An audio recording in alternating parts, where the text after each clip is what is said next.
going to get this August 8th, 2016 meeting of the Coolidge City Council started. I would ask everybody to stand for the invocation of Elder Roloff with the Christian Lutheran Church and then remain standing for the Pledge of Allegiance. First off, I'd like to say what an honor it is to be here this evening, and especially with all you young folks. When you get to be 7th, 10th century plus, it's good to see young folks involved in their community. I thank you. Let us pray. Dear Lord God, gracious Heavenly Father, we thank you that you have allowed us to live in this city, this county, this state, this country, and your world. We especially thank you that you love us so much that you asked your Son to come to this world for the purpose of dying, and he willingly came to die to pay the penalty for our sins. And we thank you, dear Holy Spirit, that you had it all written down so we could know about this love in the book we call the Bible, your love letter to us. And now tonight we would ask that you would be with us all, guide our hearts and our minds, that all we say and all we do are according to your will and for those that live in this community. And we ask this in Christ's name. Amen. Amen. I pledge allegiance to the flag of the United States of America and to the republic for which it stands, one nation, under God, indivisible, with liberty and justice for all. Thank you. Norma, call the roll, please. Councilmember Gilbert Lopez. Councilmember Steve Hudson. Here. Councilmember Robert Huddleston. Here. Mayor John Thompson. Here. Vice Mayor Jackie Henry. Here. Councilmember Gary Lewis. Here. And Councilmember Tatiana Murrieta. Here. Thank you. Thank you, Norma. We have a quorum. Yes, we do. Now I have to find what you just gave me. Swearing in. Yes. Oh, here it is, right here. Rob was hiding it. Okay, I'm going to step down and ask the new youth council. Oh, there they are. I'm going to swear them in. And when we're done, I'll ask you to come by and shake the hands of the council members. Okay. You want to do it right here? You guys come through before you stand. Please raise your right hand. Repeat after me. I state your name. Do solemnly swear that I will support the Constitution of the United States and the Constitution and laws of the state of Arizona and of the city of Coolidge, that I will bear true faith and allegiance to the same and defend them against all enemies, foreign and domestic, and that I will faithfully and impartially discharge the duties of the office of Coolidge Youth Council according to the best of my ability. So help me God. Congratulations.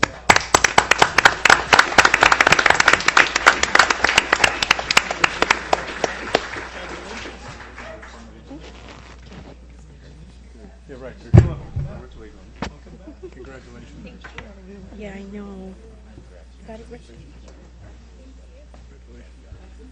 Thank you. Congratulations. Congratulations. Congratulations, sweetie. Congratulations. Congratulations. Congratulations. Congratulations. Congratulations. Congratulations. Congratulations. Congratulations. Congratulations. Congratulations. Congratulations. Congratulations. You got a good hair. 5 o'clock right here. See you here then. I'm sure I can get in touch with you. Thank you.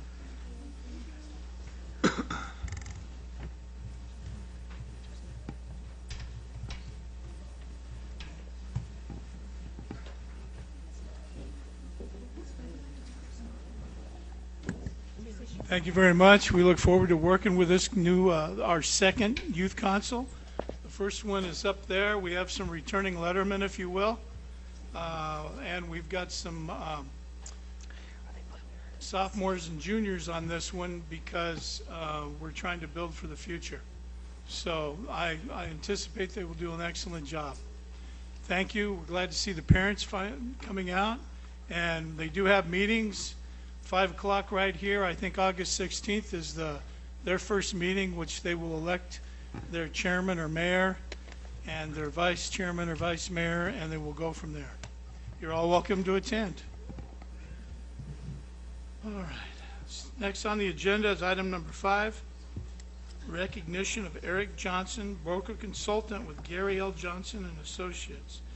I'm going to read Lorna. He is here. There he is. All right. So, Mr. Johnson, yeah, come on up. No suspenders tonight. You know, I'm going to read a letter, and I'm going to preface it by saying, a few years back, he wasn't our insurance. That wasn't our insurance agency, and we kind of walked into something with another agency on a self-insured, and it cost the citizens a lot of money. When we went and got Johnson and Associates, they came in and they did a lot of things that they didn't necessarily have to do, and they recovered a lot of that money for the citizens of Coolidge. So I'm going to read this letter. Dear Mr. Johnson, you're being recognized by the City of Coolidge for performance above and beyond and exceeding the expectations of the City of Coolidge for the following. The city entered into an agreement with Gary L. Johnson and Associates for health insurance and broker services on April 1st, 2015. You, as the city's representative, began your service with the city with a daunting task of getting the city back on a fully funded health insurance plan after the expensive fiasco the city went through with a self-funded insurance program for the previous 2 years. You were able to do that and more. You were able to negotiate a decent policy at a decent rate with United Healthcare. You were also able to negotiate a zero-rate interest for the ensuing year. In addition to that, you labored for a year and a half with a previous self-funded third-party administrator and the stop-loss carrier endeavoring to get employee claims paid and the city refunded for amounts paid in excess of claims.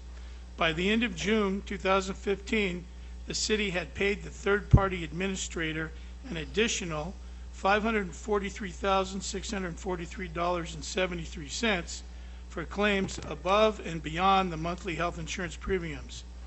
You were able to negotiate reimbursements totaling $318,690 from the third-party administrator to date. Without your help, I doubt the city would have recovered half that amount. And I'm on my way down. Eric, on behalf of the City Council and staff, I would like to thank you for your efforts that go above and beyond what was expected. We appreciate your dedication and service. Keep up the good work. Thank you.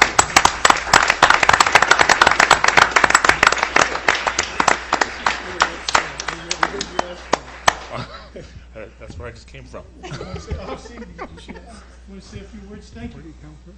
Well, thank you. Actually, I thought I was here for other business, but I appreciate this. It's been fun working with everybody here at the city and resolving some of the concerns and problems. And we're not quite done there yet, but we're still working on it. And I thank you for saying thank you for all our hard work. We appreciate it. Appreciate you. Thank you.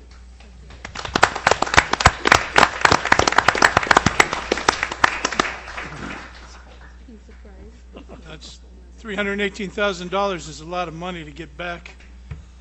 We kind of got sold a bill of goods on that self-insured thing. Number 6, proclamation Drowning Impact Awareness Month, August 2016. If I can find it, I will read it. You got one, Rod? Here it is. Nope.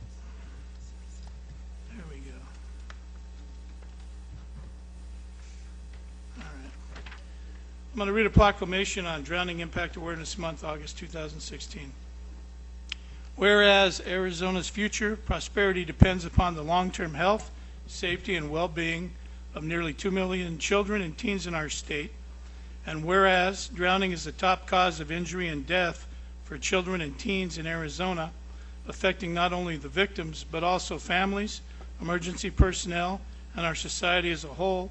And whereas child drownings are nearly 100% preventable, including drownings which are classified as maltreatment and make up an average of 1 in 4 cases in Arizona.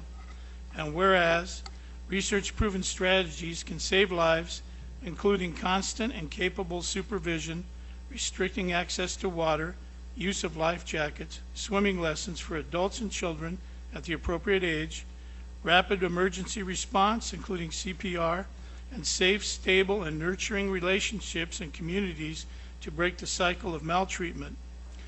And whereas awareness of the problem is just the first step, evidence-based programs to bring these strategies to families is the best way to save lives.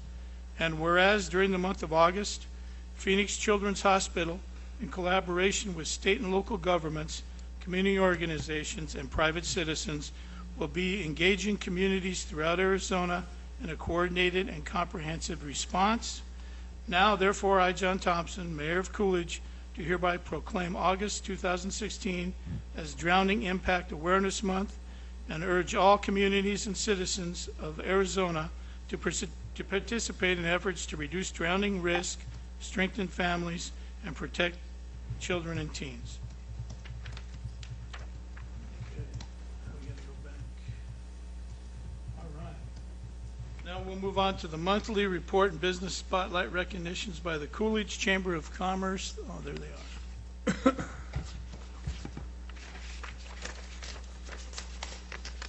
Welcome, Lynn. Good evening, Mayor and Council. It gives me great pleasure to introduce Jolynn Logan from the Hope Women's Center. They were established in 2013 and have really made a difference in our community. Welcome. Thank you. Mayor Thompson, council members, and Lynn, thank you. Our mission at Hope Women's Center is to engage, encourage, and equip vulnerable women and adolescent girls by providing support for their physical, emotional, and spiritual needs. Hope Women's Center serves women facing any difficult situation, whether they are faced with poverty, domestic or sexual abuse, unplanned pregnancy, unemployment, single parenting, prostitution, drug, alcohol abuse, or family conflict. Our trained mentors and teachers are available to help and provide assistance, encouragement, support, and the tools to make a positive change in their future. In 2015, our centers saw approximately 1,026 women and 279 children with more than 24,000 opportunities of impact. In Coolidge, which were only open 2 days a week, we served 138 women with over 3,500 opportunities of impact. Our programs are free, and when the ladies attend, they earn points where they use them in our women's resource room to purchase items such as diapers, clothing, toiletries, food, and household items. We also have a utility assistance program where they can use their points too. Our current programming at Hope Women's Center includes the following. We have mentoring. We do one-on-one mentoring, support groups for domestic violence, sexual abuse recovery, substance abuse recovery, free pregnancy tests, and crisis pregnancy support. Our education classes are life skill classes that include topics such as parenting, nutrition, ESL, crafting, job skills, cooking, anger management, healthy boundaries. And then our faith-based classes include topics as Bible study, prayer, family relationships, self-worth, grace, and overcoming fear. Some exciting things that are happening at our center this year, with thanks to the City of Coolidge, the Coolidge Chamber of Commerce, the Pinell County Attorney's Office, and the community partners, we have been able to continue facility renovations that include a healing garden with raised garden beds, handmade picnic tables for women and children to eat outside together, over 20 fruit trees, and better lighting throughout the center. We are also looking forward to opening another day this year. Again, I just want to say thank you. We could not exist without the support of the City of Coolidge, the Chamber, the Police Department, and all of our community partners. It's a privilege to partner with you and to support the women and children of Coolidge. Thank you. Thank you.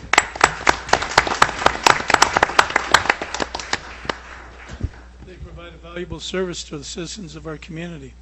They do. I've been to, they've had where they brought us in and showed us exactly what they do and some of the training and the area, and it's a great facility to be proud of.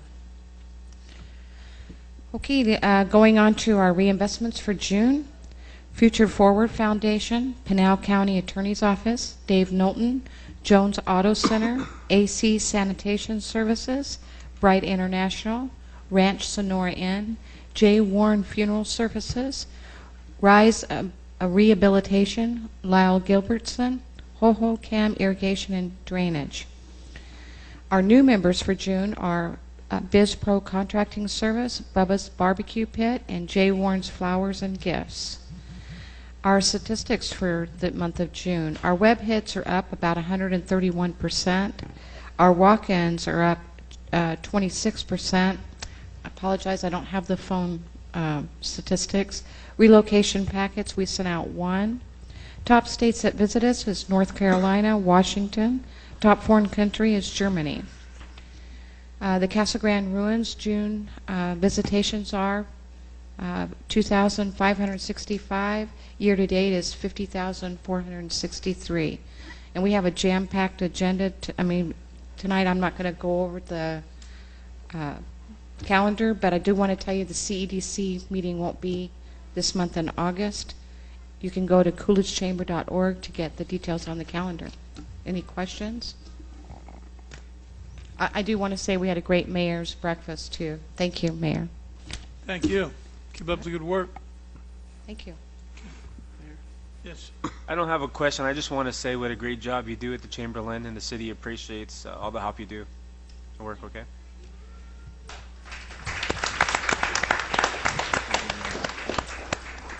Okay, next on the agenda is call to the public. That is the time of the meeting where anybody in the audience that has anything to say to this council has 3 to 5 minutes to come up and at the podium.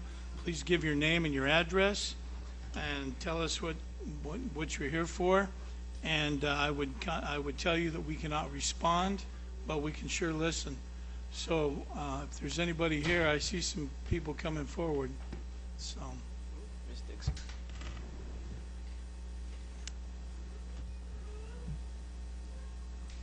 It's a long walk tonight. Yeah, that's good. You have a packed house, though. It's great, small town, to have a packed house like this. Mayor and council members, thank you for allowing me the opportunity to speak. I just want to take this time to formally introduce myself to those of you who know me or may not know me. My name is Kay Dixon, and I am running for sheriff here in Pinal County, and I want to tell you a little bit about me. I've been working for the county, or worked for the county for over 30 years. I started with Pinal County Sheriff's Office when I was 18 years old, working as a dispatcher, promoting on to a detention officer, eventually becoming a deputy sheriff, an investigator, sergeant, lieutenant, captain. I was on the SWAT team as a negotiator, and also on the special crime apprehension team. I did retire there as a commander when the county manager came to me and asked if I would take over as a director of animal control. I did that for 5 years, serving your community as well in that capacity. Eventually, I just went ahead and retired from that as well because I wanted to come back and seek the office of sheriff for Pinal County. And it's my privilege and honor to be able to do this and to get the support that I have from the communities. And the cities are important to me, the cities that are in the county. They're important to our county. They're important to our growth. When the cities succeed, the county succeeds. And I think that these are things that elected officials in the county need to be mindful of, and not just when they're running for office, but on a continued basis. And I do plan on being routinely involved with the cities in our county because I am very invested in our community. One of my platforms is community policing, transparency, and financial responsibility. So with that being said, I know you can't ask questions, but thank you so much for giving me this opportunity, and I will be here for a while afterwards as well. Thank you. Thank you.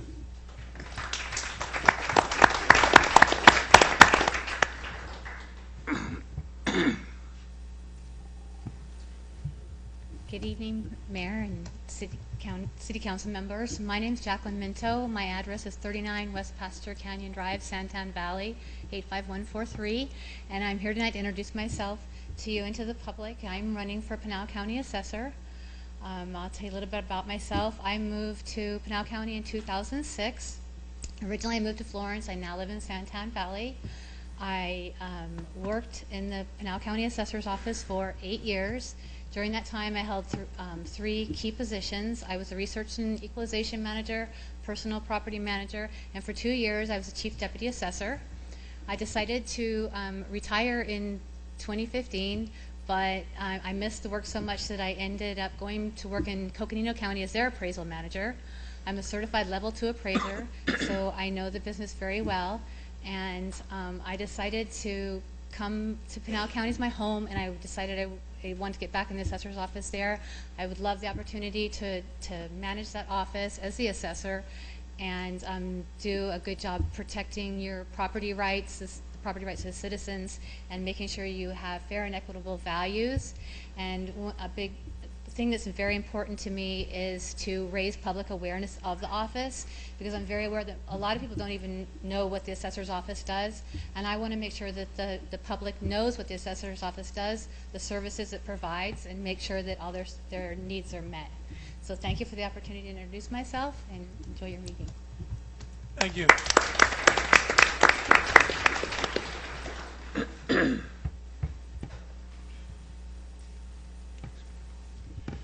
Good evening, Mr. Mayor and council members. My name is Rod Gibson. I live at 1167 North Main Street here in Coolidge. I attended the candidates forum that was held here on July 26th that Lynn and the Chamber did such a fine job of hosting. And I just wanted to come forward tonight and say how pleased and impressed I was with that event, and especially the dignity and respect that the candidates that were there that night treated each other and the audience and vice versa. Absolute day and night. Couldn't be more 180-degree contrast between what, in my opinion, is the circus going on at the presidential level. And I know that you guys have a very difficult task, but the words Republican, Democrat, Liberal, Conservative were not mentioned once that night, and that pleases me and encourages me, especially because given the issues that this city has to face over the next few years, I think who gets elected to this council will have as much of an impact on me on a day-to-day basis as who ends up in the White House. So again, thank you, candidates, for the way you conducted yourselves during that meeting. Thank you. Thank you, Mr. Gibson. We appreciate it.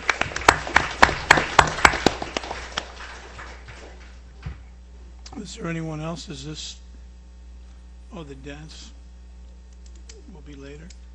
Yeah. Okay. All right. In that case, I'm going to move down to the item 8. City Council approval of minutes, discussion and action for the City Council regular meeting, July 11th, 2016. Are there any corrections or anything that we need to do? No. No further discussion, Mayor. I make a motion to approve the minutes. Second. Okay, the motion is second. All in favor? Aye. Opposed? Okay, thank you. Business items for consent. If there's anything that any member of the council wants pulled off of there, let me know now. We're 10. 10. Okay. 10 and 15 are coming off. Norma, I'm going to read the rest of them. Item 9, consider approval of entering into an attachment license agreement between ED2 and the City of Coolidge for the purpose of installing fiber optics communication lines on the ED2 distribution poles for wastewater treatment plant.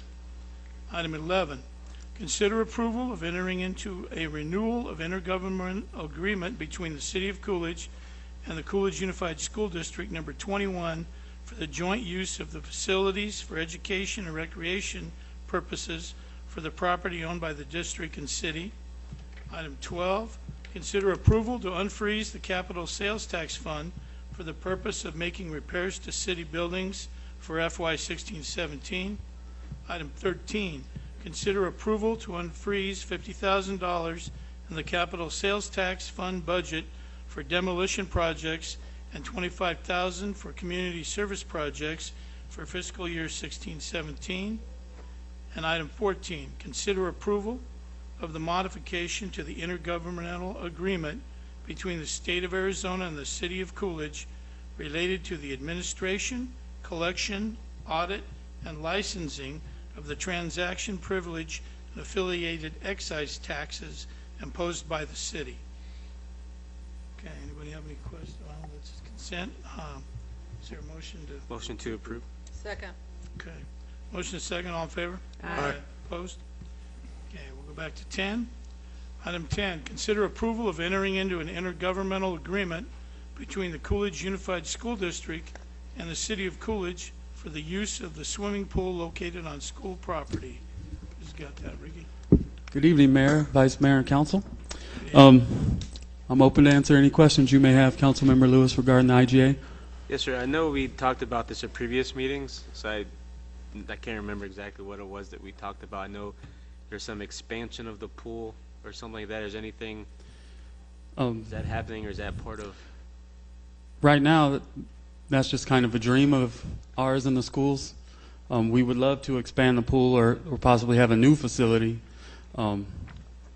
It requires the funding, though, which is always the hiccup.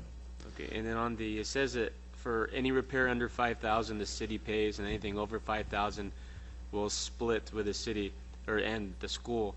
So on that split, so let's say if the bill is 6,000, so we split it 3 each. 3 each, Or yes. not, okay, So anything over 5,000 is 50% each. We don't pay 5,000 and they pay above.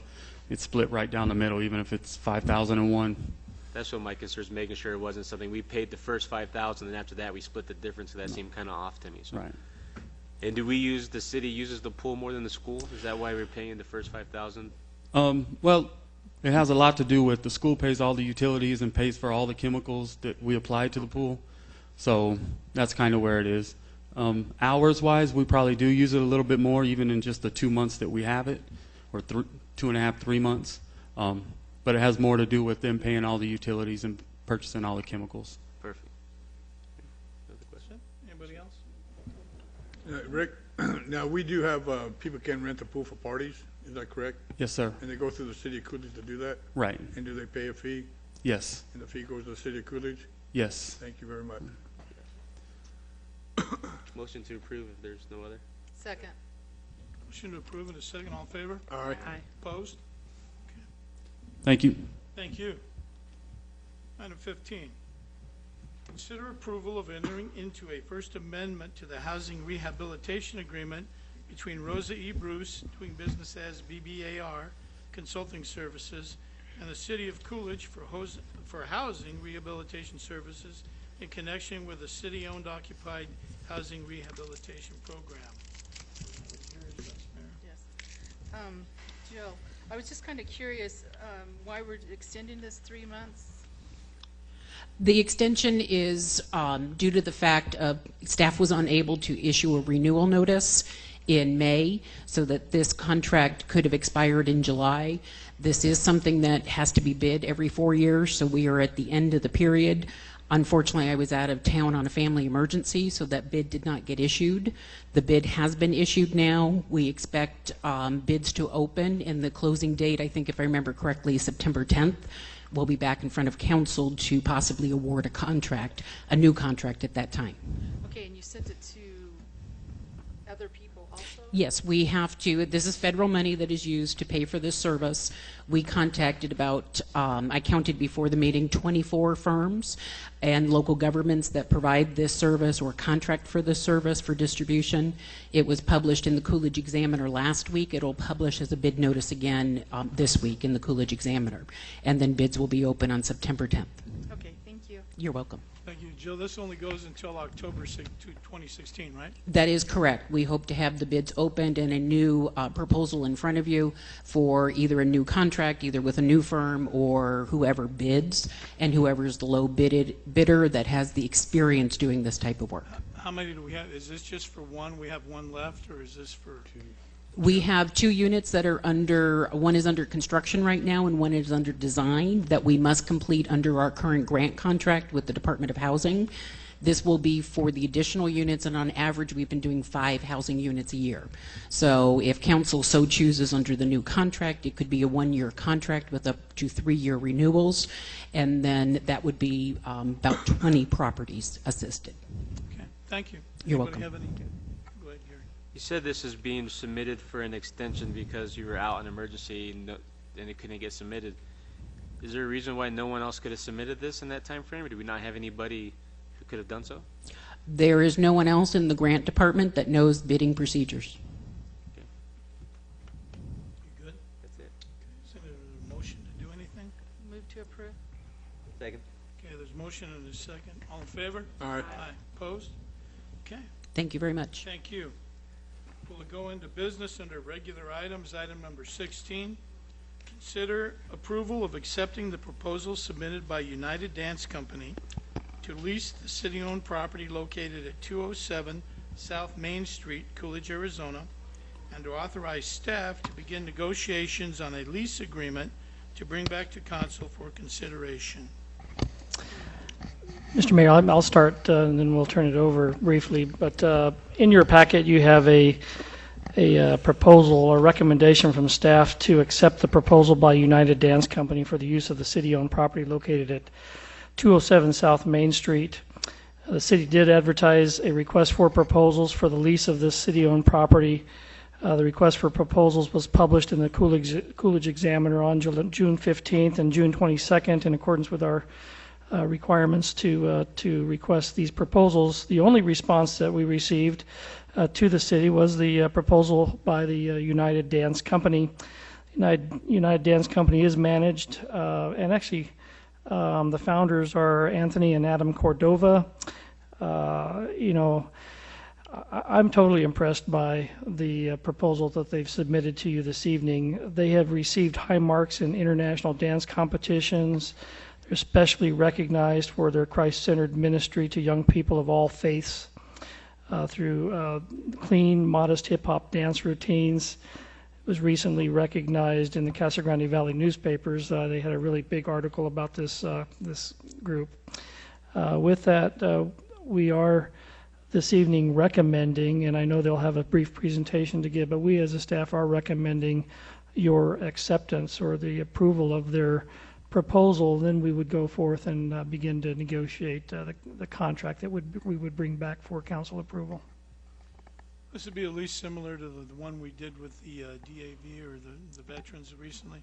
Yeah, we did one recently with the veterans. We Hope Women's Center that there's several that we have around town that we've done similar arrangements with, but we'll let them propose this. For people of the downtown. It's exciting. I think you'll see. And if Bob Flatley were here tonight, he was so in touch with this dance crew. He really loved them, appreciated what they did for the community. He at one time did another proposal for the United Dance Crew. They were unable at that time to put together a proposal. They're back this evening, and I know tonight he would just be excited at their presentation. So, Okay, thank you, Mr. Miller. Good evening, everyone, Mayor, Vice Mayor, and council members. I want to thank you guys for giving us the opportunity to speak to you tonight. My name is Shauna Brinkerhoff, and United Dance Crew has asked me to say a few words before they begin the presentation.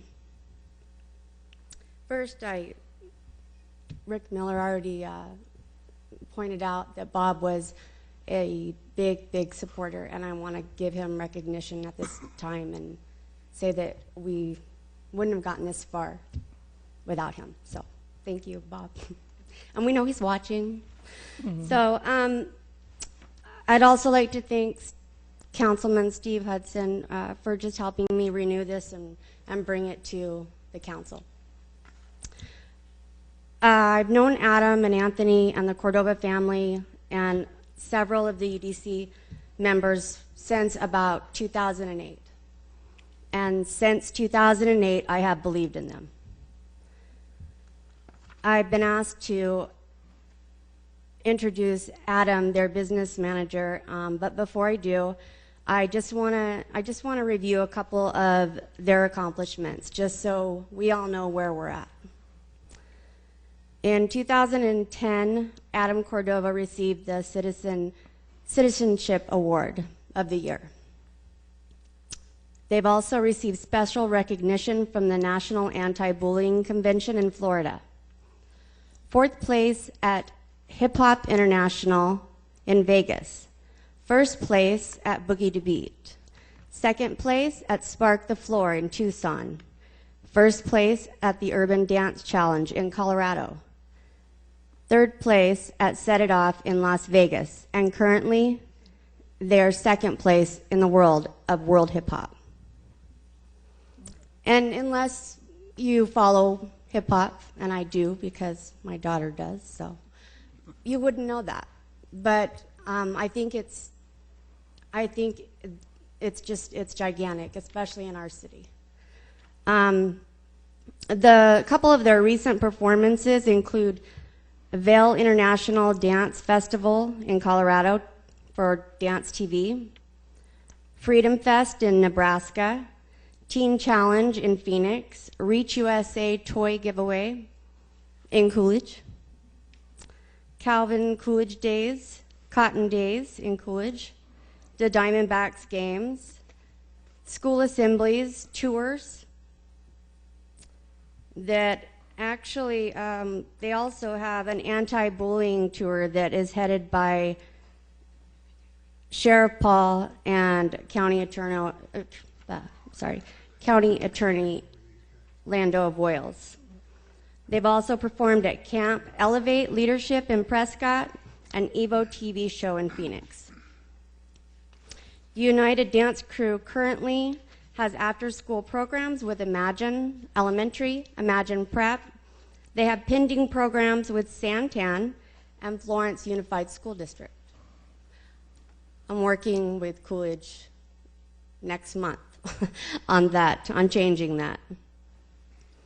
To date, they have received an estimated $99,000 in grants and funding that have went into United Dance Crew and everything that they do. So at the end of this, I have my own selfish reasons, of course, and one of them, several of them actually, are in the room tonight. But at the end of the day, as a taxpayer and a citizen and a business owner and an employee in Coolidge, the reasons that they will state tonight and everything that they will show you will prove why we absolutely need them in Coolidge. So without further ado, Mr. Adam Cordova, their business manager.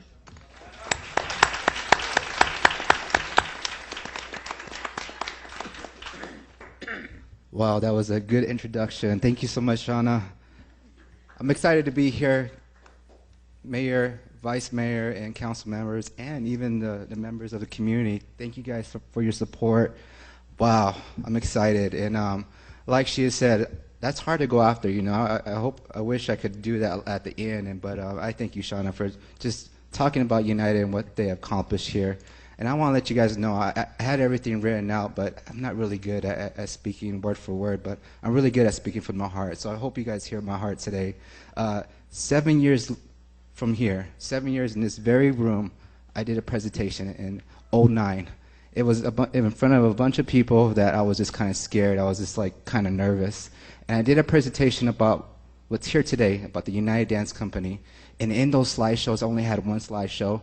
I had school assemblies. I had giving back to the community, giving toys back and clothes and free stuff. I had a dance studio program. And I just had all these pictures, and I couldn't never imagine what it was going to be like. But at the end of that, Bonnie Palmer stood up. And if you guys don't know Bonnie Palmer, she's a grant writer. She goes, Adam, we're going to support this program. We're gonna have funds that go towards this program. And in that time, I could never imagine that somebody could believe in us, but not most importantly, that we could have staff. And from that moment on, it became a big thing. And you guys see it today. It took one person just to believe in us. We started off with like 1 person to 7, and now we reached over 100 kids of dancers. So we're really proud of that accomplishment. Most importantly, we want to let you guys know that if you guys do approve this building, we will invest 100% into Coolidge. If we had a middle name, you know how you have a first and last name, but if we had a middle name, it would be community, because that's where our heart's at.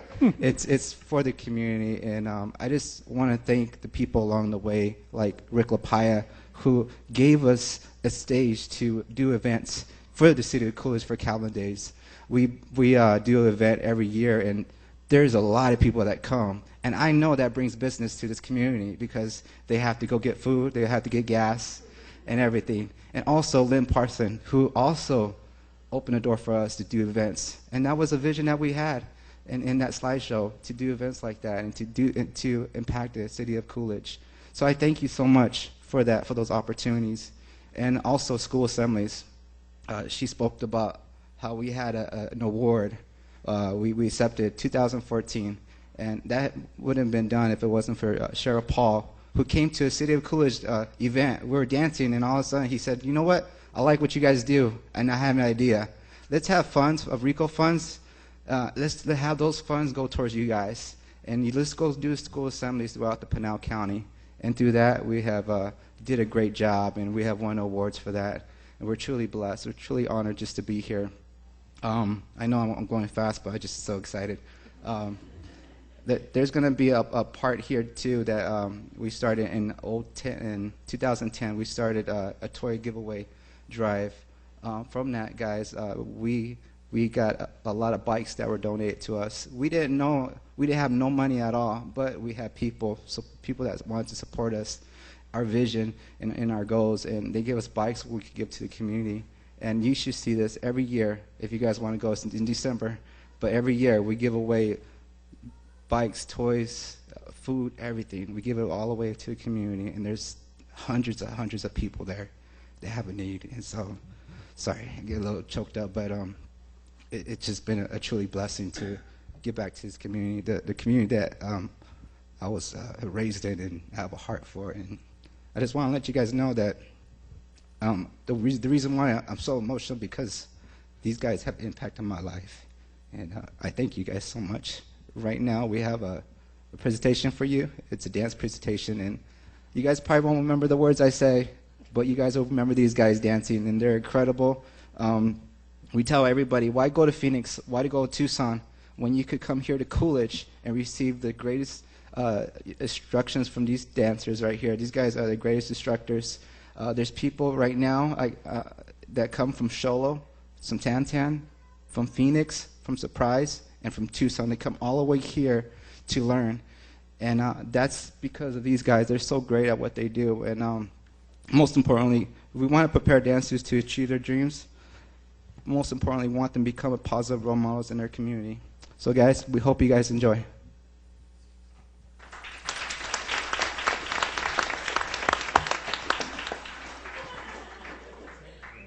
Mayor, Vice Mayor, City Council, thank you guys so much for having us today.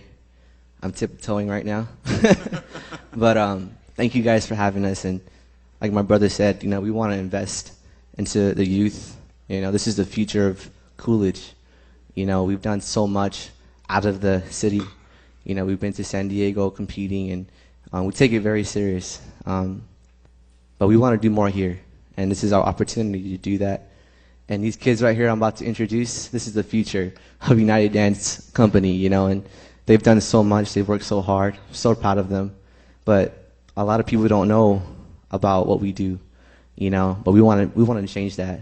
Right now we have about, I think, 6 to 7, but imagine like a whole army of kids dancing, And a lot of these kids, we don't just train them to dance. We train them to be positive. We try to be a brother to them or a sister to them. And I'm excited for the future for these kids. So without further ado, I'm introducing United Dance Junior. Okay?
right, up next, guys, we have the United Dance Company. These are the older groups. And this is the last performance, right? I hope you guys enjoy.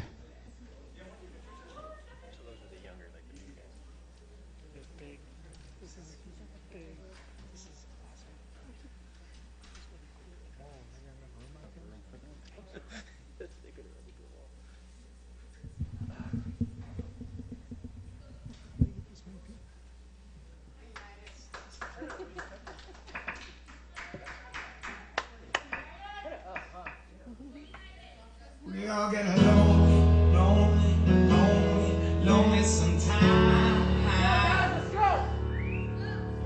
Lonely, lonely, lonely, that's what we all. We all get lonely, lonely, lonely, lonely sometimes. Lonely, lonely, lonely, that's what we do.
Thank you, United Dance Company. And thank you again, Mayor, Vice Mayor, and council members for this time, and it's truly an honor to serve my community and also to see these programs strive to be their best. Appreciate you guys. Mr. Cordova, I want to thank you and your group for appearing here. If the vote is to go ahead and do the negotiating for the lease, we're probably going to have to put something in that makes they have to come back once in a while and do this. But I did want to say that the new youth council and then your group shows up. Anybody that thinks that the Coolidge youth aren't any good or crazy, these guys are fantastic. I don't see this anywhere else. Yeah. I don't see it in Florence or Casa Grande or anywhere. So my hat goes, if I had a hat, it goes off to you guys. Thank you very much. Great job. Thank you so much.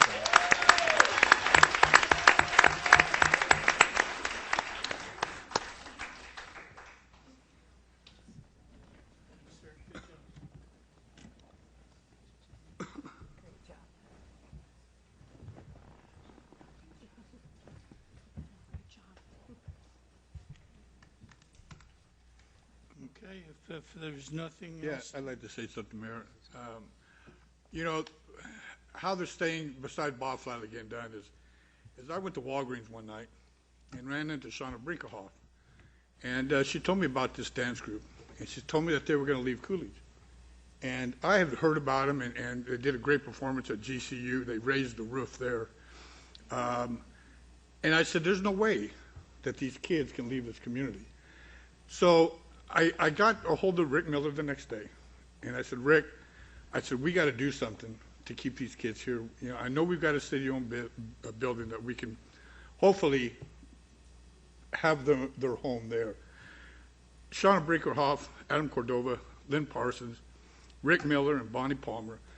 Within a 5-day period, we had a meeting with Norma and Rick and Shauna, Bonnie Palmer, the Cordova family, and the growth management building, and talked about the possibility of them leasing the building in downtown Coolidge. And it was phenomenal how it shows that if we work together as a group, between the citizens of Coolidge, the city staff, and the city council, what we can do in a short period of time. I think you guys are fantastic, and I want to keep you here. Thank you.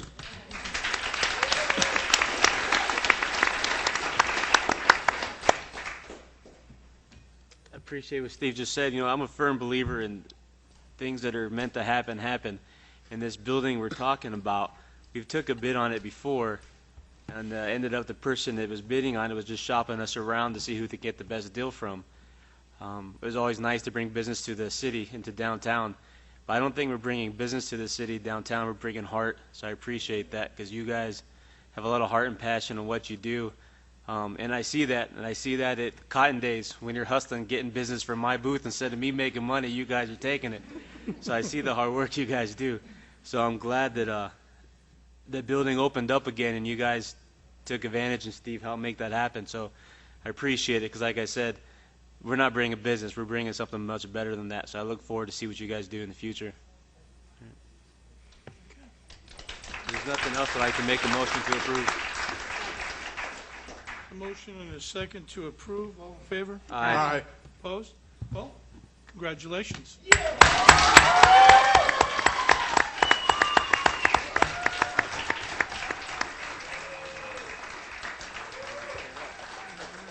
before we move on, I'd like to thank Councilmember Hudson for getting involved in this.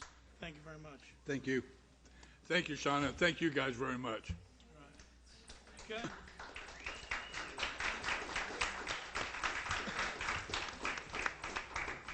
Item number 17, consider approval of adopting the Coolidge Transit Plan 2016 developed by Moore and Associates. Who's got, oh, Joe, okay.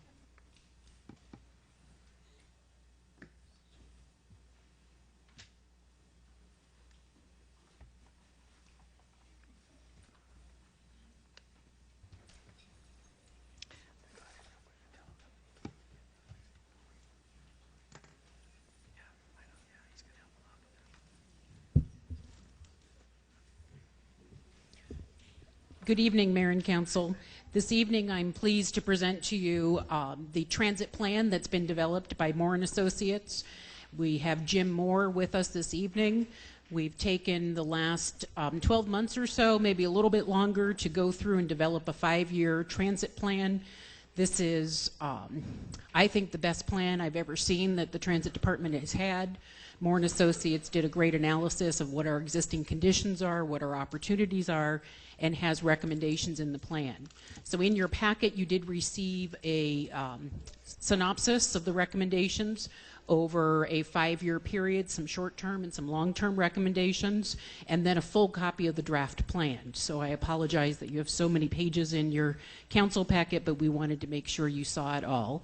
And with that, I will turn over the presentation to Jim Moore, and then both of us will be available to answer any questions you may have.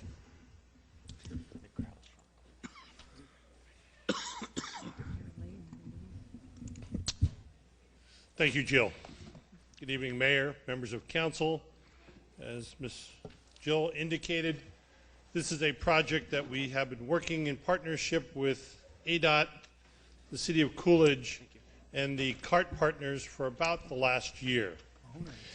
And the core goal of this was to develop a realistic, sustainable, basically a business plan for the continuing development of not only the City of Coolidge's public transit program, but also the inter-community transit plan, or program rather, that Coolidge, the college, Florence, and the county participate in. And so we'll go through this rather quickly. We have a series of primary recommendations, including evaluating the fare policy to be able to ensure that we're able to get increase the fare revenue to make the service more sustainable, less of a burden on each of the partners, and also to be able to qualify for some perhaps discretionary grants, to formalize the route deviation policy. And what that means is currently we have two services here in town, one that operates along an established route, and then another that operates on a on-demand or on-call service. And we're just recommending that you formalize that policy so as to have the service be more dependable for the persons who need it. And that could be limiting it, the number of deviations per hour, or the call-ahead time, or something of that nature. To improve the performance monitoring and data collection, which will help with both the ADOT and the federal requirements, promoting connectivity through schedule coordination with the CART service, and then a whole variety of other things here, setting annual targets for increasing ridership and fare revenue. And that's something that we're recommending under the 12 to 18 month time frame as primary recommendations here for the city's program. So secondary recommendations, again within that initial time frame, are to increase marketing, provide bidirectional service along Arizona Boulevard, install service information at all bus stops, and ensure all bus stops are appropriately signed or posted. Again, within that initial time period of 12 to 18 months. Here's some other recommendations that are on the second phase, which would be through the period of 3 years to 5 years. And 5 years is the planning horizon for the overall project per the Arizona Department of Transportation. Developing some sort of program by which local businesses in the chamber participate in the fare program, either through the purchase of bulk fares, which they provide their employees, or through perhaps the purchase of bulk fares, which they give their customers. Introduce some form of limited hour service on Saturdays on a trial basis. Adding bike racks to the transit vehicles, thereby addressing the first and last mile issue, making the service more accessible. And then the incremental installation of bus stop amenities such as shelters and benches, again through the 3 to 5 year period of time. Now we're looking at the inter-community service. That's the partnership between the city, the town of Florence, the college, and also the county. Certainly improve performance monitoring, data collection. Again, that talks about compliance and possible securing of grants. Again, looking at the fare policy in terms of strategies for increasing fare revenue collection and fare box recovery. Renewing the intergovernmental agreement, which is something that's already underway, so as to be able to extend the continued operation of the CART program. Inviting Casa Grande to join, and I believe that's they've already moved forward with that. Is that correct, Jill? I know there's been some initial discussions between Casa Grande, and that was one of the questions I believe the council, or concerns the council had the last time I visited with you. We went out and had some additional discussion with Casa Grande. My take on the situation is they're very interested now in actually having a seat at the table, which of course does require a financial commitment. And then promote connectivity through schedule coordination, fares, and transfers. Looking at some of the secondary recommendations, increasing the frequency, implementing a local circulator, a bus that travels around the Florence downtown area, extending service ultimately out to Florence Gardens and Florence Anthem Hospital, introducing a demonstration project out to some of the other points where folks asked for service, and again, increasing marketing. Again, this would be during the initial period of 12 to 18 months. Some other recommendations that came up for the longer term were to invite other communities within the county to participate on the IGA, again through a financial buy-in, to develop a potential impact of transportation developer fees. That might become a moot point depending upon this fall's outcome in terms of elections for the transportation funding. Again, looking to the business community to participate in some way of supporting the service. Implement a fare increase in the out years to ensure that the program remains sustainable. And then the City of Casa Grande is in the process of retaining a consultant to conduct or to prepare a transit study specific to Casa Grande, and then contingent upon the outcome of that, be able to talk about whether CART continues to provide service in there or whether Casa Grande takes that service over. But again, it really has to be, I believe, from the council's perspective as well as my professional perspective, on a cost-sharing arrangement. And here's just some secondary, again, trial weekend service, perhaps an additional vehicle to be able to provide additional service frequency along the long line service, looking at some of the, closing some of the gaps in some of the outlying communities, and then looking at some other alternatives for travel throughout the county, whether it's van pools or taxi vouchers, and looking for perhaps some sort of extension of service out to the Santan Valley, the other campus of the CAC. So those are a lot of things on both the short term and the long term. We didn't just present a series of ideas. We also presented some funding probabilities, likelihood of how you could fund these things, either through fare generation, some discretionary grants, some program monies through ADOT. But what it really does, Mayor and Council, is give the City of Coolidge and its transit partners a realistic, achievable business plan for the next 5 years. So with that, if you have any questions, I, Ms. Dusenberry, will do our best to respond. And again, we thank you for the opportunity to come and visit with you this evening. Before we open up with questions, I want to thank you personally for taking care of the issues that we brought up before when you were here regarding other cities that receive services that don't pay their fair share. So I appreciate that, Mayor. I'm not really the brave one. I would have shared the blame, so I also have to share the credit. So I would say that it was kind of a Jill and Jim show. We did go down. We met with the folks from not only the county, Florence, but also Casa Grande. And I think after our discussions about the economic development aspect, about the aspect of fairness and where folks were traveling, and just sort of the overall sort of fabric of evolving public transit, I was very pleased that we received a positive reception. So thank you for giving us the sort of incentive, encouragement to go down and have that conversation. And there was something in there, and I don't know if I wrote it down or read it wrong, but the youth population under 18 years of age is a big ridership for us, but we don't serve with our current routes. We don't serve where the majority of our youth are. Is that correct? Well, Mayor, the single largest ridership component are youth attending CAC. That is by far and away the largest ridership component, not only in terms of their age, but also in terms of the college as a destination and as an origin point. In addition to that, we do have other youth who travel younger than the college age, but as you indicated, historically, we haven't had very direct service to some of the local schools, and that is one of the things that is recommended to be looked at in out years. Okay. And another thing I wondered about was the shelters. I think we need to start phasing in some sheds. It's pretty hot, and we're starting to get complaints from some of our elderly citizens. But it's hot for everybody, but they're the ones that ride the bus a lot. So, Jill? Correct, Mayor, and we had this conversation last week.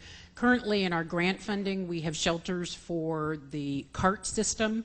There's a maximum of 5 shelters that have been funded to go in over the next year.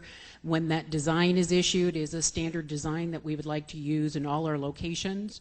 Unfortunately, we were requiring the city to put up so much match in other areas. We did not include shelters in our last grant application, so we can approve or include it in our grant application that will go in about March of 2018. So we have some time to plan. It'll coordinate nicely with the recommendations in the transit plan, because that is something that Moore and Associates did encourage as well. Thank you. I'm going to open it up. Steve, you have any? No, I sure don't. I think it's a great program. Thank you. Tatiana? Nope, thank you for your courage to bring it up. Thank you. Vice Mayor? No, just thank you. Okay. Good job. Thank you very much. Good evening. All right. Do you have anything further, or you? Nope, I'll just wait for your adoption of the plan. Okay. I'm going to need a motion. Motion to approve is read. Second. There's a motion and a second. All in favor? Aye. Opposed? Okay. Thank you very much. Thank you. Norma, did they include a resolution, or is it just the motion on the plan? Just the motion. Thank you very much. I appreciate it. Thank you, Jim.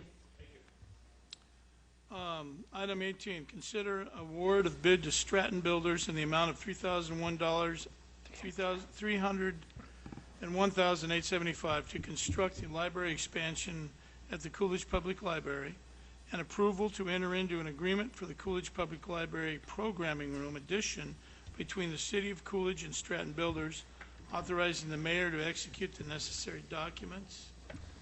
Good evening. Good evening, Mayor, Vice Mayor, and members of the City Council.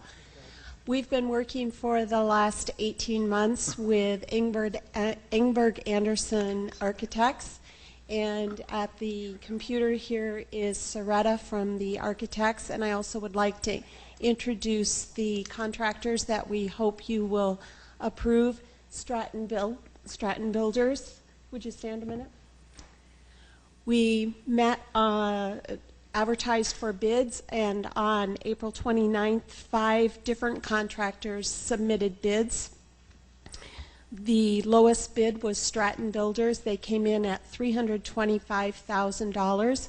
Unfortunately, that was more money than we had available to pay for the construction of this project.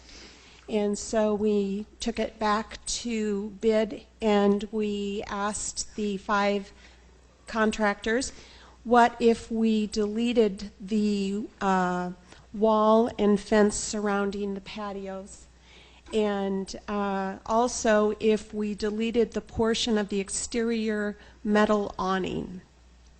And Stratton Builders, thank you very much, came back and resubmitted another bid. They were the only contractors that came back with an alternate bid. They came back at $313,000. And we said, thank you very much. We don't have that much money either. And so we went to the attorneys and we said, what do we do now? We don't have enough money, and we only have one contractor willing to work with us.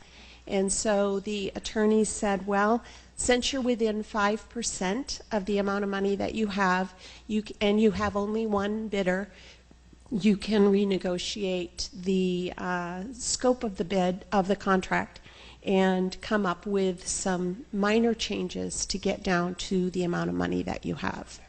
So we made a few other changes. Soretta, you want to show them the floor plan of the changes that we made? So we eliminated the water heater that nobody wanted, and we gave up a cute little kitty window that we were really excited about, but we knew that we could do without. And we eliminated some drywall soffits, all except for along the north window where the windows were, and we needed the drywall soffits there. We gave up some roller shades for vertical blinds on the windows. We were hoping for those roller shades so that we could make the room nice and dark for programming, but we've been assured by the architects that the vertical blinds will do the job sufficiently to make the room dark enough for programming. And we gave up the patio. I'm a little sad about giving up the patio, but since we had already given up the wall around the patio isn't very practical without a wall around it. So we went ahead and gave up the rest of the patio. And Stratton Builders came back with a bid of $301,875, which takes us right to the brink of the amount of money that we have. I think we have about $1,500 to work with there. So I'm coming to you today and asking you to award the bid to Stratton Builders. Be happy to answer any questions you might have. Stratton Builders will be happy to answer questions. Soretta can answer any questions for you. The first thing I want to do is thank you for your efforts to come up with the extra money from the Arizona State Library and Archives. That we needed some extra money. You guys found it. I want to thank Stratton for being reasonable. I've looked at the information on them. They've had a lot of good jobs. I've never had a complaint with the Registrar of Contractors. They look like a real first-class outfit, so I want to thank you guys for hanging in there and coming down and realizing city budgets on small rural towns, we don't have a lot of extra money. So thank you very much. I saw, Rick, you wanted to say something? Just to commend Joyce for her hard work. She's done a lot here, and I appreciate the architect and Stratton Builders for working through this and getting it within our budget. Thank you, sir. Councilmember. I just had a question. On the patio, how much did it save by not having the patio? Like, what was the price for that? Do we know? The patio itself was $1,625. Stratton, do you know how much we saved by giving up the wall of the patio? I know that was kind of combined together with the, when we did the exterior metal awning, so I don't know if you have the breakdown on that.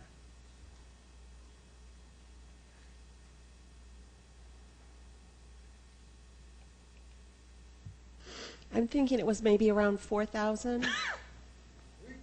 Oh, you need to, I'm sorry, we're on television, so you have to come to the microphone to speak. You're a TV star for one night only.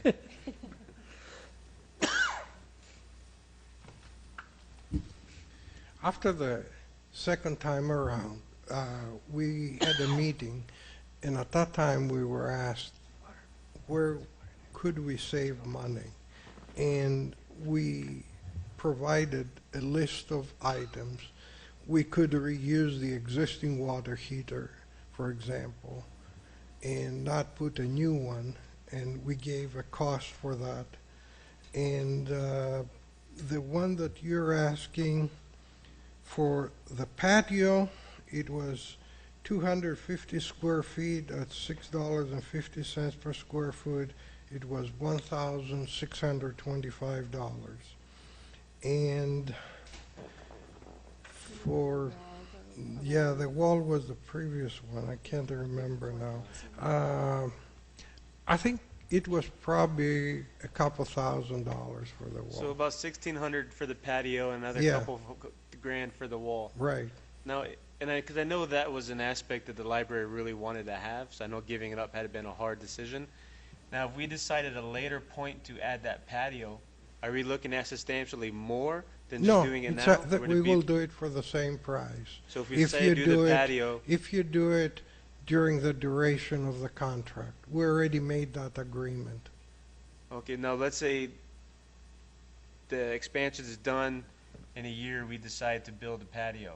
I'm just curious if it's going to cost us substantially more in a year or two down the road, versus I just doing it do now? not have a crystal ball, and I don't know what the economic conditions are going to be a year from now with the election coming up. So I really cannot say. But we have a schedule that we've prepared that we are going to build this library and be done roughly end of February. If during that time you decide to add something, we will do so with the equal amount as the deduct. I will even extend that to a couple months more, meaning that, say, March, April, but not much further than And that. understand, yeah. But it's good information. It's not specifically what I asked, but that's great to know those things. What he's asking is if we finish the project and they later have funds to add that patio, is he looking at a lot more money? I don't think it's going to be much more money. Just from experience, the worst time to build is during the summer, from Memorial Day to 1st of August, because that's when we build all the schools, and that's when all the subcontractors and workers are very busy.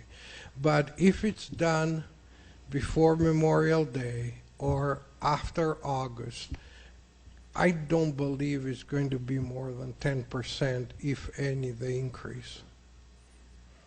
And Joyce, do you know, did we look to see if we had any funds possible to? The only reason why I asked because the library is a bright spot in the city, and I know how important this piece was, and they look forward to it. So I'm just seeing, is there anything we did to maybe try to find? If it sounds like it's only an extra $5,000, I know that sounds like a lot of money, but I mean, did we try and we just actually have zero to help with that, or is it something we can look back in the next 12 months and try to find a way? Mr. Mayor, members of the council, we just knew we had a budget to live within, and we tried to stay within that budget. I agree with you, Councilmember Lewis. This is will be a nice thing to have. I think Mayor and Council wanted us to see if there was another revenue stream or something that we could look at to add this back in. But we attempted to stay within the budget that was allocated for the project. Something we can keep in mind. Maybe we could find revenues, grants, or something in the near future, then maybe to help that out. It'd be kind of fun. But anyway, that's all I got. Just question. Sorry. Thank you, sir. I appreciate all your work and help. Thank you, Councilmember Lewis. Does anybody else have anything? Certainly, if we run across any money, they're willing to negotiate and do what they got to do. So I think we're okay. When's this supposed to be done? Did I see in February, March, February? Okay. Yeah, you never know. Maybe Santa Claus will. Stratton Builders assures me that it should be able to be completed in 4 to 5 months, and they hope to be able to begin construction in about 2 weeks once they have the approval to start. Is that still accurate? We anticipate to start work the Monday after Labor Day. So we should be able to begin construction the Monday after Labor Day. So about September 12th. Okay. Sounds good. Thank you. All right. If there's nothing else, I'd leave you a motion. Motion to approve as read. Second. Motion and second. All in favor? Aye. Opposed? Thank you. Thank you very much. Look forward to working with you. Okay, item 19. Consider approval of adjusting the card replacement fee from $1 to 50 cents at the Coolidge Public Library from September 1st through September 30th, 2016 for National Library Card Month. I thought it was going to be a construction sale. This is my big spending request. I can sign right now. We did this in 2014. I went back this afternoon and checked to see how much this cost us. I think it cost us $30. But it is a fee adjustment, so I do have to bring it before you. September is National Library Card Month, and we try to do a special promotion each year to encourage people to replace their library cards. The normal fee is $1, In 2014, we dropped the price to 25 cents, and I'm asking you this year to drop the price to 50 cents. It's a great way to encourage people to replace their card. When they have their card replaced, then they come use the library more often. So that's all I'm asking you to do. Okay, thank you. Any questions? I've never heard of this before. Is there a specific reason why we would ask people to replace cards? Is it just so they're up? When they lose their card, we look up their card number for them once. After that, they have to pay to replace their card. Okay, so it's for the people who don't physically have one in hand already. Okay. That's correct. All right, it sounded like if I brought in my old card, you'd give me a new one for 50 cents. I wasn't sure If why I they would do that. if they actually have wear and tear on their card, especially those who carry the keychain card on their keychain, those wear out pretty fast. We replace those for them for free. Perfect. And actually with smartphones now, I'm really encouraging people to go ahead and take a picture of their phone with their phone of their card so that when they forget their card, they have it on their smartphone. We're not really trying to make a big killing off of this. Curious. But especially for people who misplace their card frequently, it does take staff time to look their card up for them. And so we do encourage them not to lose their card. And so there is just that tiny punitive charge of $1 once we've looked their card up for them once. Awesome. Thank you. Anybody else?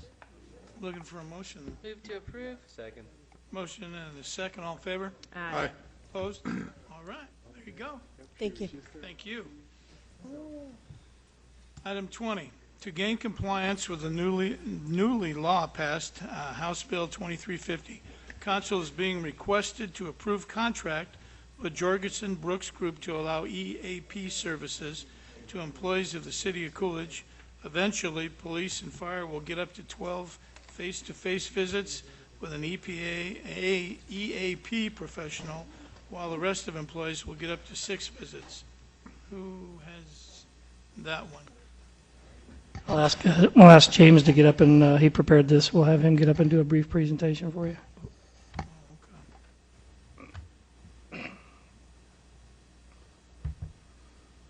All right. Good evening, Council. We know that in the news we've seen all the stress. Well, we don't have to see in the news. We can just look in the community and see the stress that our police and fire are under. And kind of in a response to that, this law was passed, or this bill was passed. Most EAP programs basically will allow up to 3 visits. Most of the ones that I've seen, they go up to 3. But this takes the ones that are first responders, fire and police, they get up to 12 visits.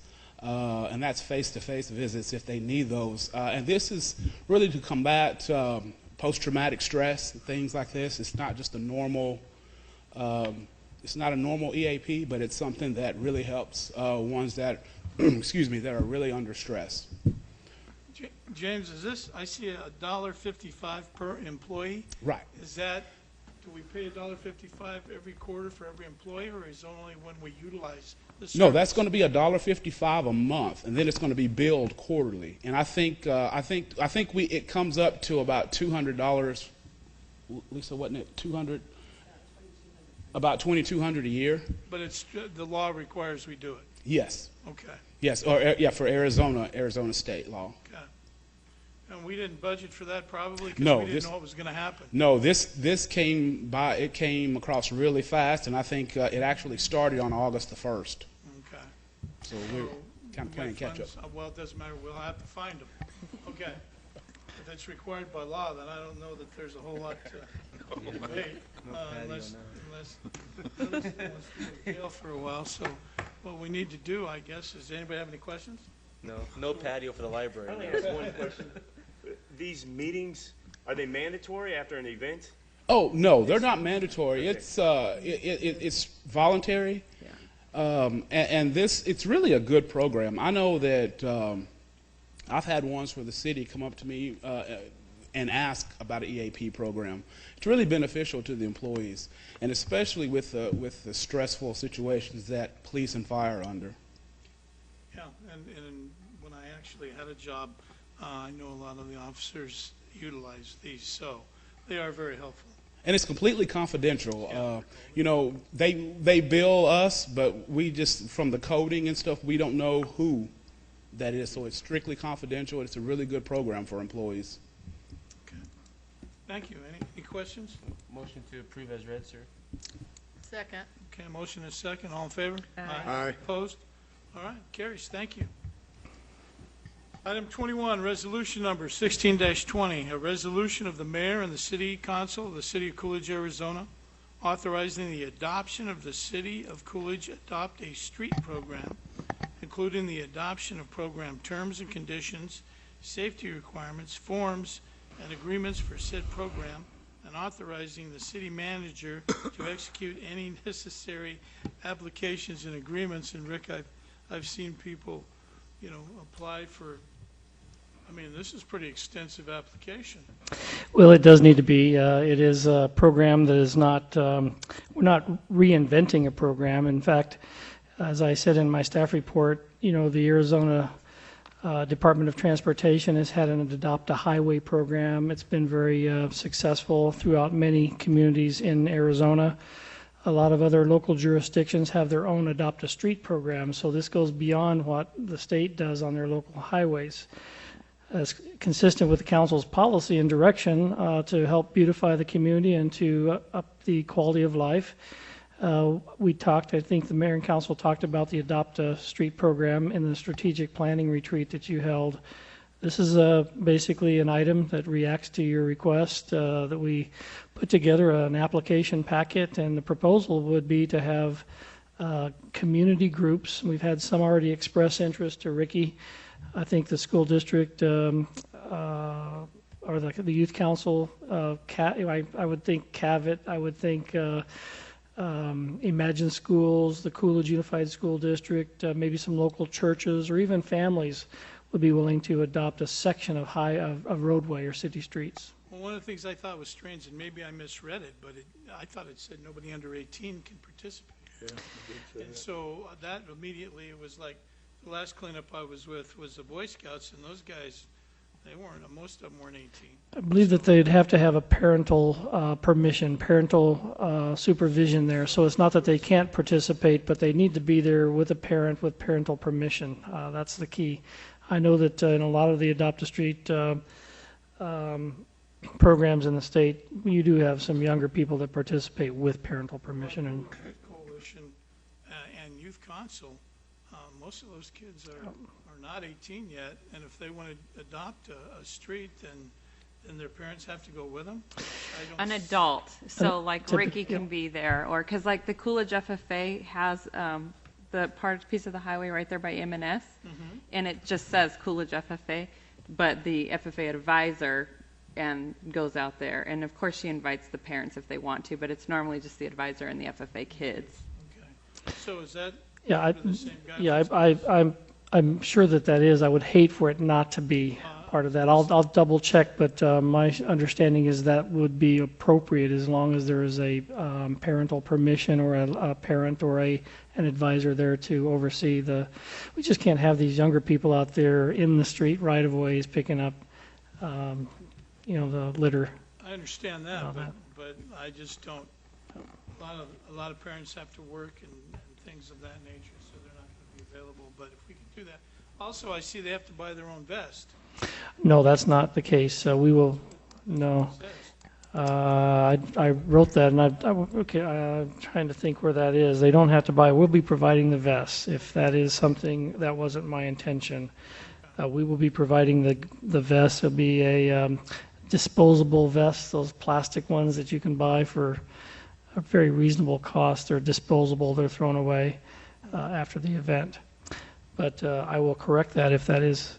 If I don't remember. Make sure they were uniform, or if that was the case. Well, I didn't know what the restrictions would be. We want to make this very easy for the volunteers. We don't want it to be costing them. So we are providing the vests. We'll be providing a coordinator, our code enforcement animal control officer, April Callahan, will oversee this activity. We'll make sure that she coordinates with Tim Hansen, our GIS person, who will develop a map.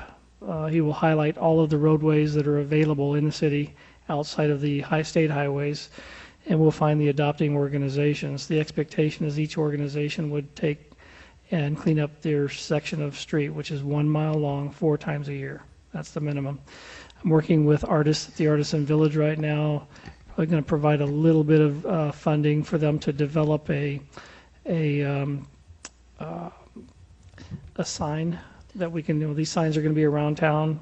It'll have a really nice graphic with some kind of a slogan, whether it's "Keep Coolidge Clean" or something that they will present to me in the way of an art piece that will be on the sign. And then underneath the sign, there'll be a separate panel that lists the adopting organization. So the main sign will always be there on each section of mile, but the adopting organization may change from time to time depending on their involvement in the cleanup and their commitment to keep the highway clean or the road clean. Okay, thank you. Anybody have any questions? Gary? It's under item 8 on the thing. It's page 372 on our packet, so if you want to find where it says that. Item 8? Yeah, number 8. Participants must wear safety vests at all times during pickup.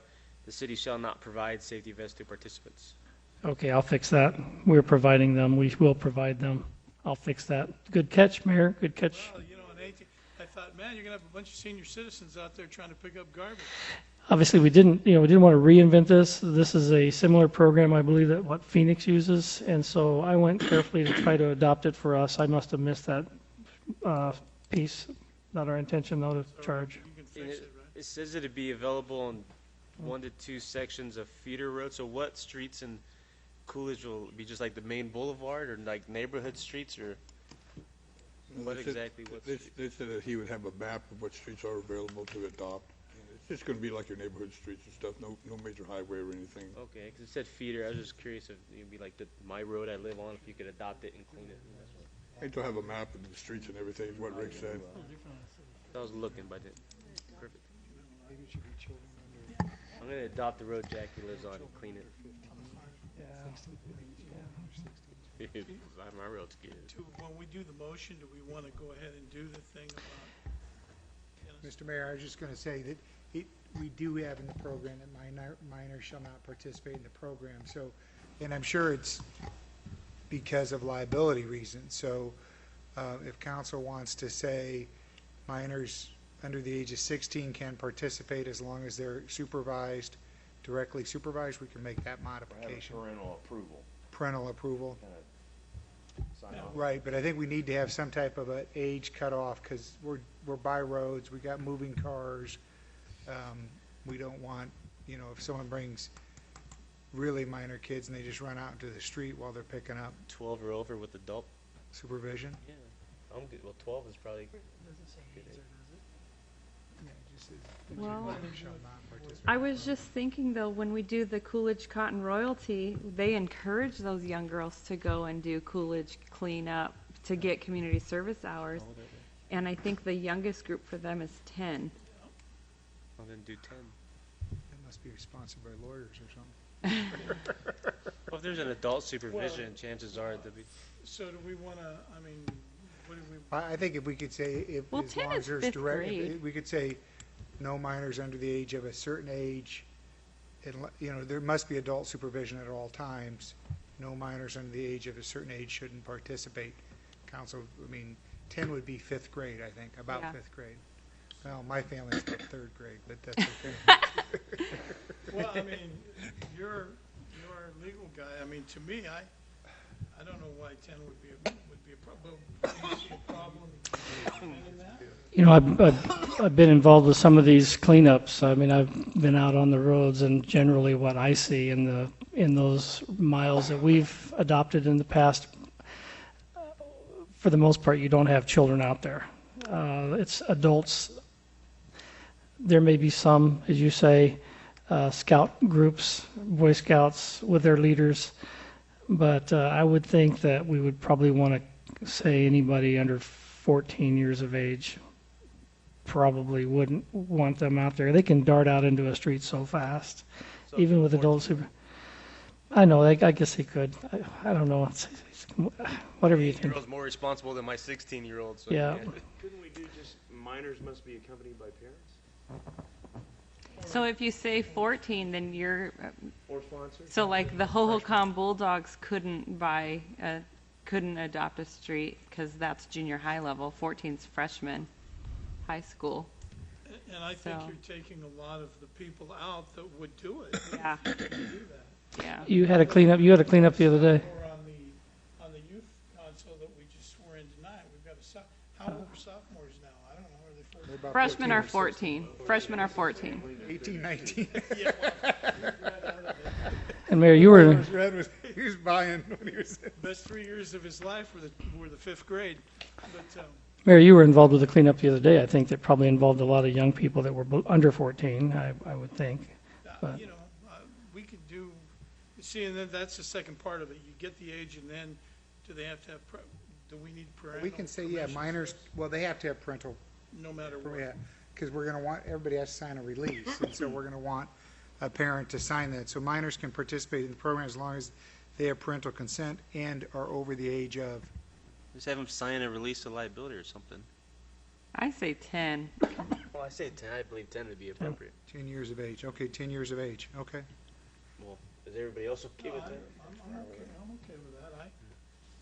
And I mean, the good thing about this is, a lot of this is taken, like Rick said, is from the state Adopt the Highway program, which is a lot of freeways, and, I mean, if you've ever worked out on the freeways, cleaning those up, those are scary with how fast those vehicles are going, so these are more going to be interior streets of the city. of course, the streets on Northern Avenue, I guess people do about 50 miles an hour on that road, right, Mayor? Not anymore, not unless they want to take a little over our speed hump. The speed Didn't we tables have are fun. something like this in the past? If I recall, what is Compass Bank now, it was something else, and there were signs on Central Avenue that they adopted it and they cleaned Central. Well, when whoever makes the motion, would you include those two items, or the items that the attorney spoke of, the age? And Right, the one amendment we were talking about is minors can participate in the program as long as they have parental consent and are over the age of 10 years. And the other is that there be no charge for the vests, so that they're Mayor, Yes, sir. if there's no further discussion, I'd like to make a motion to approve item 21, resolution number 16-20, with the amendments of no charge for the vests and the minors 10 or above with parental supervision, or adult supervision, I'm sorry, Right, and parental and consent. parental consent. Did we get the best? And the vest was the first thing I said. Second. Sorry. Okay, there's a motion and a second. This is a resolution. Norma, finally, you're in the game. Wow. Here we go. Resolution. Vice Mayor Henry. Yes. Councilmember Lewis. Yes, ma'am. Councilmember Murrieta. Yes. Councilmember Hudson. Yes. Councilmember Huddleston. Yes. And Mayor Thompson. Yes. Thank you. Thank you. Okay, now we'll go with a report from the mayor and council and/or city manager. We'll start down here with Steve. Yeah, I had the honor to be one of the candidates for the forum to meet the candidates, and I want to thank the Chamber of Commerce and TJ Shope. It was a great event, and it was very professional. And then I attended breakfast with the mayor on Tuesday, and like always, Mary did a great job. Candidate forum was great, excellent. Thanks so much for those who were involved putting that on. It's so important to be able to talk to the candidates. Good turnout, a lot of good questions were asked by the public. Great time to really get involved. You got to learn a lot. I have nothing to add. Nothing? Yeah, you spent the last 40 days celebrating your birthday. You got to say anything about that? Good. Yes, it's been like a month since I've been in a meeting. Yes, I missed the last meeting 'cause we were on vacation. Spent 2 weeks up north, 4th of July in Heber. It was a fantastic time. Rained on us. Got to watch Mogion play, which was always a fun time seeing them. Accompanying my son to another powerlifting event. He's doing Coolidge pretty proud. Won another gold medal and broke another state record for his age division. We held, I think it was last 2 Saturdays ago. No, we held a public forum type meeting here in the training room. myself, Chief Malinsky, Commander Terceros, and Gilbert, Councilmember Gilbert Lopez was present. We had a good number of people there. I know a gentleman that's here tonight, maybe 8 to 10 others. The Youth Coalition was there to discuss some concerns with the city. There was a specific topic of the meeting. The gentleman who brought up those issues didn't attend, so we did our best to address those concerns he had, because he did provide us with questions. And also, members of the group brought up some other concerns that I did write down, and I believe Chief wrote some down. So we're going to look into them, see what we can do to promote positivity within the city, bring community members together rather than apart. And I believe it was a pretty good meeting. I don't know how Chief felt about it. I was actually surprised to see so many people show up to this one. But I think that's all I've done. Well, I've attended some candidate things for other offices, sheriff and county attorneys and all that kind of hoopla going on. That's about it. Thank you. Vice Mayor? I attended the Meet the Candidate. Of course, I got the first question, and that about did me in, but anyway. Attended the CEDC meeting. The mayor wasn't able to address the school, back to school, the teachers and staff, so I did that.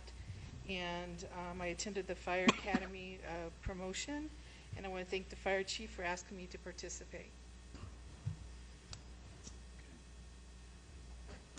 Mr. Mayor, members of the council, just a couple of dates here for your consideration. Reminder that August 23rd through the 26th, the League of Cities and Towns Conference that we'll be attending. I believe most of the department heads will be there. There'll be a few that won't be able to make it due to just some conflicts that they have. Game night, I understand and saw a flyer late this afternoon. Police department's putting that together for your calendars, October 27th from 6 to 8:30 p.m. It's a great event that is attended by a number of people in the community, and generally the weather is outstanding that time of year, and will hopefully be no exception this year. Senator Flake will be speaking at the next chamber luncheon, August the 17th, following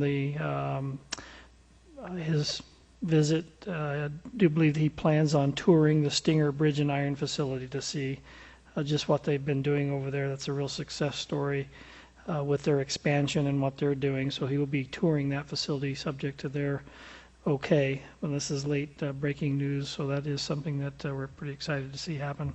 Just thought it was a great meeting tonight with these young people. Pretty fabulous that we have that talent here. That's it. Thank you, Mayor. Thank you, Rick. I don't have much. Met with well, I didn't write it all down. I did meet with the director of ADOT down here. He attended my office day, and we discussed the stoplight at Ruins Drive as well as Central Avenue, and it looks like things are going pretty well for us in those negotiations. So I got him a few commitments that I'm not going to publicly announce, but things are getting a little better. We did have a special meeting with CAG regarding the RTA. I don't know that that's going to make the ballot this year, and we did have the breakfast for the mayor. And I appreciate the business people and Councilmember Hudson coming out for that. And in saying that, I don't have anything else. So if there's nothing else, I would look for a motion to adjourn. So moved. Good job. Second? Okay, motion second, all in favor? Aye. Opposed? We're adjourned. Thank you.